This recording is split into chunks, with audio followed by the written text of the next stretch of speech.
յուրաքանչյուր հայի անկախ նրանից որտեղ են ակվում Հայաստանում, Արցախում, թե Հայաստանի սահմաններից դուրս կա որոշակի տագնապի զգացողություն։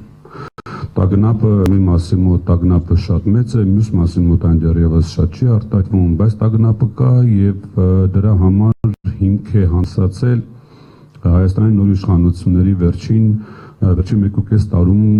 չունեցած ռազմավարությունը։ Այսինքն քայլեր, որոնք հիմնված չեն կոնկրետ ռազմավարության եւ կոնկրետ տեսլականի վրա։ Ինչ է տեղի ունենում մեծ հաշվով։ Ադրբեջանը 94 թվականից այս կողմ վարում է Հայաստանի սպառման քաղաքականություն, սպառում է Հայաստանը։ Ներկայումս անցել է դրա կուլմինացիային, սպառել բանակցային գործընթացը։ Այս Բրատիսլավայում հանդիպումից առաջ, ինչը միջև այդ տեղի ունեցավ արտգործնախարարների որոշակի, հատկապես Ռուսաստանի արտգործնախարարի այցերը Հայաստան եւ Ադրբեջան, եւ այնտեղ որոշակի գիծ նշмарվեց եւ անմիջապես հանդիպումից առաջ Ադրբեջանը հրապարակեց իր, այսպես ասած, կարմիր գիծը։ Դա հուշագիր էր, իրականում վերջնագրի տեսքով։ Դա վերջնագիր էր, որի պարագայում իշխանությունը պետք է արձագանքեր անմիջապես։ Այսինքն չէր կարելի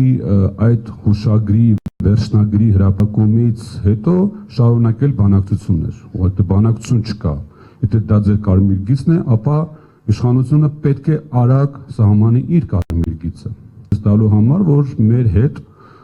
Հայաստանի եւ Արցախի հետ վերջնագրի լեզվով խոսել ուղղակի հնարավոր չի, որ դա ազգային արժանապատվության խնդիր է։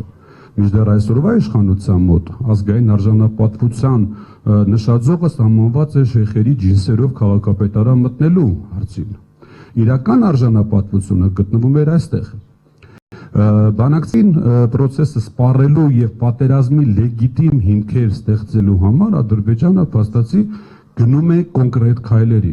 Եվ այս առումով մեր իշխանությունները միգուցե թե այնքան էլ սթափ չեն գնահատում իրավիճակը եւ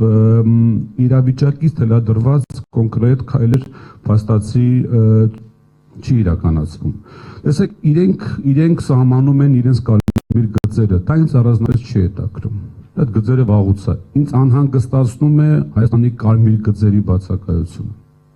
Ինչի մենք չունենք սահմանած կարմիր գծեր։ Ինչի մեր իշխանությունը չի հայտարարում, որ Արցախը Ադրբեջանի կազմում երբեք չի լինելու։ Դա որոշակի կարմիր գիծ է, որպեսզի գոնե հասարակության մեջ լինի համոզմունք եւ վստահություն, որ այս իշխանությունը այս գծից այն կողմ չի անցնելու։ Եվ մենք էլ իմանանք, որ այո, այս առումով ապահով եւ հանգիստ ենք։ Այդ կարմիր գիծը չկա։ Ռազմավարության բացակայությունը տեսլականի բացակայությունը։ Ռազմավարության բացակայությունը հանգեցնում է այնպիսի սխալների, ինչպիսիք են իրարամերժ հայտարարությունները Արցախի հետ կապված, նախ առաջինը ես մանդատ չունեմ բանակցելու Արցախի անունից, եւ երկրորդը սա Արցախը Հայաստան է եւ վերջ, եւ երրորդը Հայաստանի ղեկավարի շուրթերից լեգիտիմացնել Արցախի ադրբեջանական համայնքը։ Սա ամենամեծ սխալն է եղել, որ ուղղակի իրավունք չուներ պետության ղեկավարը Հայաստանի իր բառերով, իր խոսքով լեգիտիմացներ դա, տալով հնարավորություն Ադրբեջանի այլևս խոսել այդ համայնքի լեգիտիմ եւ օրինական, ասած, պահանջի մասին եւ հարց բարձրացվեր արդեն Հայաստանի առջեւ, որ նրանք էլ պետք է մասնակցեն։ Երեք լավ է գործնախարարությունը հայտարարեց, որ Արցախում երբեք երկհամայնք հասարակություն չի եղել։ Չենք ունեցել երկու համայնքի հասարակություն։ Հետևաբար ես կարծում եմ, որ պետք է արագ շտկվի, չնայած որ Փաշինյանը նաև հայտարարել է իր դիրքորոշումը ադրբեջանական այս կոչված համայնքի մասին, նման համայնք իրականում գոյություն չունի եւ մեծ չի էլ ունեցել, այն որ նրանք ունեն մանդատ հանձնած իրենց նախագահ, թող նախագահը իրենց անունից մեր հետ բանակցի։ Նրանց ներկայությունը բացարձակ ոչ մի հիմքեր չի տալիս մեզ։ Յուրաքանչյուր իշխանության ժամանակ հողեր հանձնելու թեզը միշտ եղել է ակտուալ սկսած 94 թվականից։ Յուրաքանչյուր քաղաքական ընդդիմություն առիթը բաց չի թողել իշխանությանը մեղադրել, որ իշխանությունը գնում է հողեր հանձնելու։ Բայց փառք Աստծո դեռ մինչև հիմա որևէ հող ոչ մեկը չի հանձնել եւ եղել ենք շատ մոտ, Քիվեստում ենք եղել շատ մոտ, Կազանում ենք եղել շատ մոտ, ինչ որ մի փուլում։ Ներկայումս էլ մոտենում ենք Լավրովյան պլանի, չգիտենք որտեղ կլինի դա եւ այն որտեղ կներկայացվի, բայց մեզ հաջողվել է իրականում խուսափել Արցախի հարցում վերջնական որոշում կայացնելուց։ Եվ այս առումով մշտապես Հայաստանի ներսում ընթացել են այնպիսի գործընթացներ, որոնք տվել են հնարավորություն իշխանությանը խուսափել վերջնական որևէ փաստաթուղթ ստորագրելուց։ Այդպիսի գործընթացները հիմնականում իրականացել են քաղաքական ընդդիմության կողմից։ Ընդդիմությունը Արցախի հարցում իշխանությանը ռուսերեն շատ լավ բառ կա պատնոշկա չի տվել։ Այսինքն չի ստեղծել իրավիճակ, որ իշխանությունը գնա դրսում բանակցի թույլ դիրքերից։ Դա որտեղ հայկական շահից չի բխում։ Իշխանությունը պետք է բանակցի ուժեղ դիրքերից հայկական շահի առավելագույնս ծառայելու համար։ Ես չեմ հավատում, որ Հայաստանում եղել են, կան եւ կլինեն հակահայկական եւ Հայաստանի շահերին հակառակ իշխանություններ։ Դա ուղղակի մեր հասարակությունը չի հանդուրժի։ Խափվի կար ժամանակով արագ կստափվի, բայց դա ես չգիտեմ, ես միգուցե շատ եմ հավատում հայկական պետությանը, պետականությանը եւ հայկական շահին կալմանը, բայց ես կարծում եմ հայկական շահի դեմ ոչինչ չի լինի։ Ինչ անել։ Հիմա եկել եմ մի իրավիճակ, որ իշխանությունը կաշկանդված է միգուցե իր ամփոփության արդյունքում հայտնվել է ծուղակում եւ Ադրբեջանի արտաքին գործերի նախարարը հայտարարում է, որ Հայաստանը առաջարկել է, եթե չեմ սխալվում, կարծես թե համաձայնվել է Լավրովի պլանը քննարկել, դա նշանակում է, որ մենք հայտնվել ենք ծուղակում եւ այստեղից դուրս գալու համար պետք է ես այդ բանից ընդհանրապես չեմ խոսում, օգնել իշխանության Արցախի հարցում մենք այլ ճանապարհ չունենք, քան միավորվել եւ համահայկական օրակարգի ձևավորում, ոչ թե հայաստանյան, ոչ թե արցախյան, այլ համահայկական։ Քանի որ Արցախը միայն Հայաստանի խնդիր չի, միայն Արցախի խնդիր չի, դա ամբողջ աշխարհի հայության խնդիր է, այս ընկալումը պետք է ինչ-որ մի պահի հասնի։ Ինչ անել մեծ հաշվով։ Տեսեք, Բրատիսլավայի հանդիպման հաջորդ օրը Հայաստան կուսակցությունը հանդես եկավ հայտարարությամբ, որտեղ իշխանություններից պահանջեց 3 հիմնական գործողություն կատարել։ Առաջինը սկսել քաղաքական կոնսուլտացիաներ Արցախի եւ Հայաստանի խորհրդարանական եւ արտախորհրդարանական քաղաքական ուժերի հետ համահայկական փոխհամաձայնության ձեռքբերման համար մշակել եւ խորհրդարան ներկայացնել Արցախի հանրապետությունը ճանաչելու մասին ՀՀ օրենքի նախագիծ եւ երրորդը հրավիրել արտաքին գործերի նախարարություն ԵԱԿ Միսկի խմբի համանախագահ պետությունների Հայաստանում գործող դեսպաններին եւ նրանց ներկայացնել պատճառների մասին։ Իշխանությունը դա չի կարող անել օբյեկտիվ եւ սուբյեկտիվ պատճառներով, բայց դա չի նշանակում, որ դա չպետք է լինի։ Մենք պետք է սահմանենք մեր կարմիր գիծը եւ այն պետք է գտնվի օրակարգում, այսինքն խոսքը չի գնում ընդունել այդ օրենքը, խոսքը գնում է օրակարգ բերել Արցախի հանրապետության ճանաչման, ապա Արցախում հանրաքվեի կազմակերպման մասին։ Երկու հիմնական հարցով։ Առաջին՝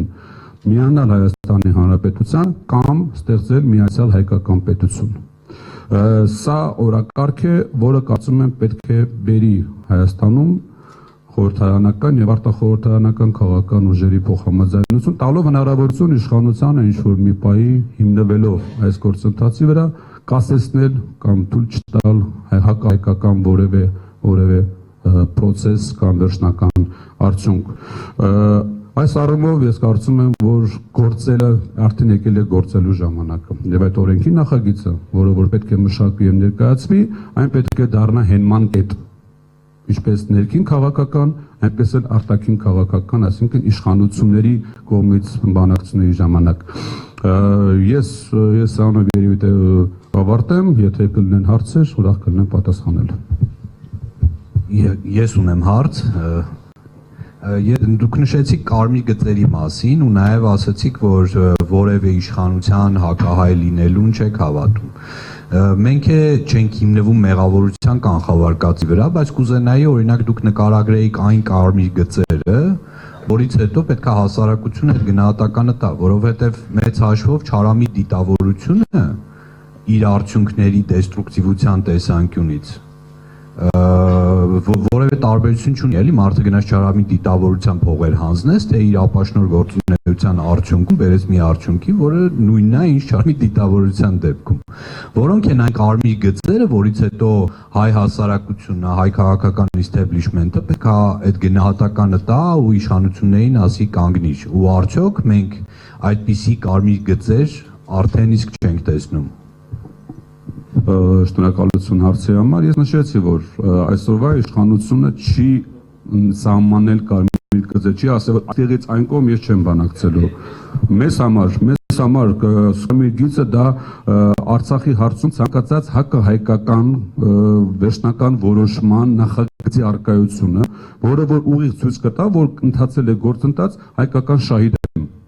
Այս բանը կլինի մեր համար կարմիր գիծ, որ կհանգեցնի համահայկական կոնսոլիդացիայի, թող որևէ իշխանություն մոլորության մեջ չհայտնվի եւ իրեն չթվա, թե կարող է տարբեր շեղողորակարգերով հանրության ուշադրությունը շեղել եւ ապա նաեւ մանիպուլացնելով կարողանալ հասնել Արցախի հարցում ինչ որ իր իմացած պատկերացրած լուծումների։ Դա կլինի փուլային տարբերակ, թե դա կլինի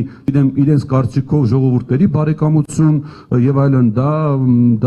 ուտոպիա է, դա խապկանք է, որտեղ չի կարող լինել, չի կարող 20 տարի առաջ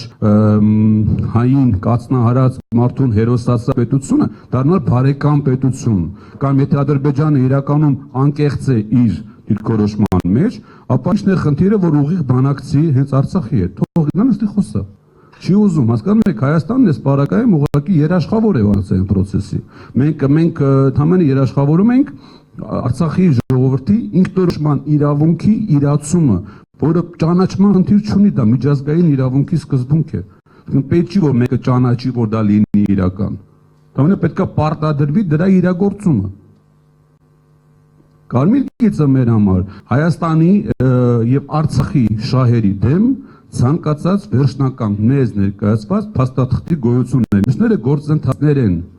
Կարող են գնալ առաջ, կարող են հետ գալ։ Նույնիսկ նախկին իշխանությունների ժամանակ եղել են հարցազրույցներ, որտեղ ասվել է պատրաստակամություն հանձնել տարածքներ։ Ես շատ բան կարող է ասվել։ Դրանք կրում են մարտավարական բնույթ, ռազմավարական բնույթ, կարող է այդ պայն պետք է դիզիչել, հետագայում ավելի մեծ դիրք վերցնելու համար, պետք է կառուցողական Երևալ, նրան ապա կառուցողական ցույց տալու համար, դրանք մարտավարություններ են, ուղղակի շահարկումները Արցախի հարցում, դա բոլորս մի նավի վրա ենք, եթե այդ նավը խորտակվեց, բոլորս ենք խորտակվելու։ Այսօր լավա, վատա, գոհ ենք, դժգոհ ենք, այս իշխանությունն է բանակցում Արցախի հարցում։ Հիմա դա փաստ է։ Հիմա մենք ինչ անենք, եկեք մտածենք, հա։ Դե բայց դժգոհությունը դեռևս այն քաղաքական ֆակտորը չի, որը կարող է փոխել իշխանությունը։ Փոխենք դուք խոսենք։ Այս պայդրությամբ մենք ունենք իշխանություն, որը բանակցում է։ Նա ունի մանդատ բանակցելու։